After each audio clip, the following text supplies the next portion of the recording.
Just like when Joe fucking Thumbface Rogan, when one of his fucking, someone on his podcast was like, why does the Improv even have a piano on stage? Like, I can't name a single piano player that does comedy. And fuckface Rogan, 5'6" fuckface, even though I've done his podcast 3 times and he's told me he literally loves me, doesn't say, oh, my buddy Owen Benjamin is a classically trained pianist, and he's painted on the wall of the Improv. My mural, I'm painted on the wall. My picture is hanging up next to Chris fucking Rock. I used to play that piano 3 nights a week. I'd stay there till 5 a.m. with Craig Robinson, singing songs and drinking, playing piano. Joe Rogan fucking Stalined my name. He erased me from a picture. And that's not aggressive. It goes against one of my principles that I don't call out people who don't say shit publicly. But that's another wizard tactic that I'm not quite sure how to deal with. But I do know that the only, like, just being hilarious and a good guy beats all that shit. Because he can keep, erasing people's memories all he wants and keep pretending that he fucking understands the moon situation. But all he does is paint himself into a little faggot corner with his faggot friends, apologizing about being white as they fly around there with stupid helicopters. Bill Burr can go fuck himself. He's funny as fuck, and I like him as a person. He's a conspiracy guy in a lot of ways. George! He apologized on behalf of white people last Rogan. At this point, that's almost unforgivable for me. If you apologize for mine and my family's race, and I'm even mixed race kike spick according to actual Nazis, no, fuck Bill Burr. You gotta understand. Stop it. You're staying. You're not allowed over there anymore. There's no virtue and loyalty to people who sell out your family's fucking race. No, Bill, you don't get to say, I'm sorry for me. I'm not guilty of shit for having white skin, you racist, redheaded faggot. It's like, dude, I have white kids. On behalf of, like, apologizing for white people?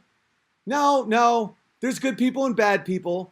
Never, ever, ever do that again. And no, just because he's had some funny specials and sometimes he used to get it with some things and he's still probably funnier than 90% of the comedians, don't ever apologize on my racial behalf, you redheaded queer. You helicopter flying, sodomy craving ginger faggot. And by the way, the Bill Burr that I liked did that to the city of Boston, I think. Was it Boston? No, it wasn't Boston. It was, I always have problems there too. It was Philadelphia. He ripped Philadelphia apart for 15 minutes based on their open and obvious unjustified hostility and hypocrisy. It's one of the greatest things I've ever seen. Him apologizing on behalf of white people makes me think he's an absolute sellout cunt. And there's no virtue and loyalty to people like that. Don't think it's cool to be like, I love Bill. No, you fucking don't. Do you love people? Do you love people that are white? Are you cool that Bill Burr just fucking apologized for them? For what? For founding the fucking country? Bill Burr has a black wife. Does he like the fact that white people were the first people in the history of the world to make slavery illegal? But never, ever, ever, ever, ever apologize for white people again, you redheaded queen. Because people like that take it in their asshole. I don't know how else to put it. When you see a guy like Bill Burr cuck that hard and be like, yeah, men really are bad and white people, like, we're bad. It's like, that guy takes dick in his ass. Because that amount of self-hatred has to come from some type of asshole touching. No, Bill Burr just has a kid. I have 2 kids. Oh, Bill Burr's kids are mixed race? My kids are mixed race.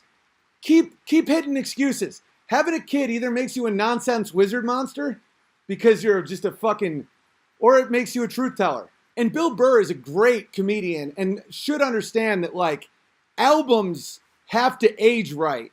And if you start drinking that jizz and start being like, white people are bad, it's like, in 20 years, people will spit on your album and say, that racist cuck. We almost lost our entire country. And I don't want a whites-only country. Nobody does.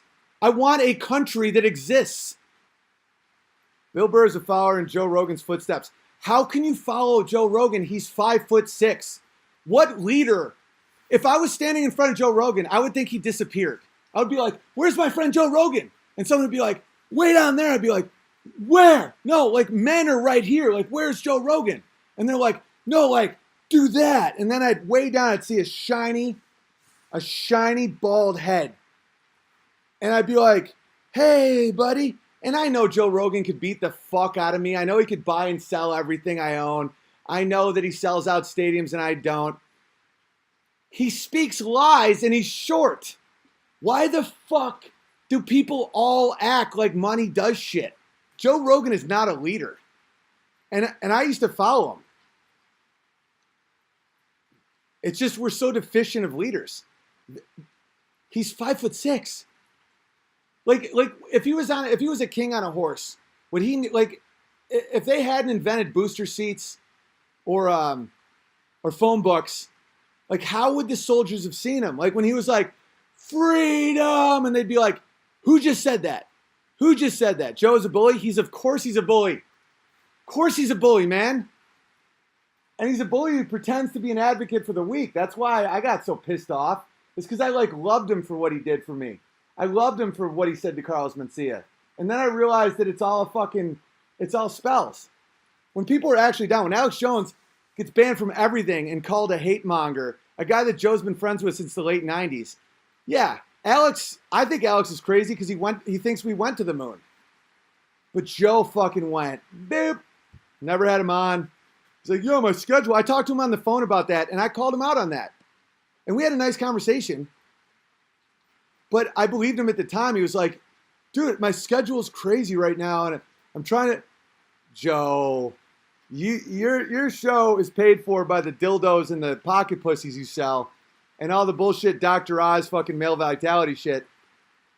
Who's making your schedule? Like, you have all the freedom in the world. That's why people follow you. You can build an archery range and drive any car you want and smoke weed and fuck and pump iron. You're the freedom guy. You're Gary Johnson weed guy. But you're a slave to your schedule? Really? Really, Joe? Or is that a spell? Is that cowardly? Man, if only I could hang out with Joe Rogan. It's not that fun. You do way too many drugs. Duncan Trussell is the weirdest dude on the planet. Bert Kreischer is always drinking 30 beers and trying to suck your dick. You know, what's there? Like, what is that? What is that? Is that better than your friends in your fire and your brother? Of course it's not. It's actually insane.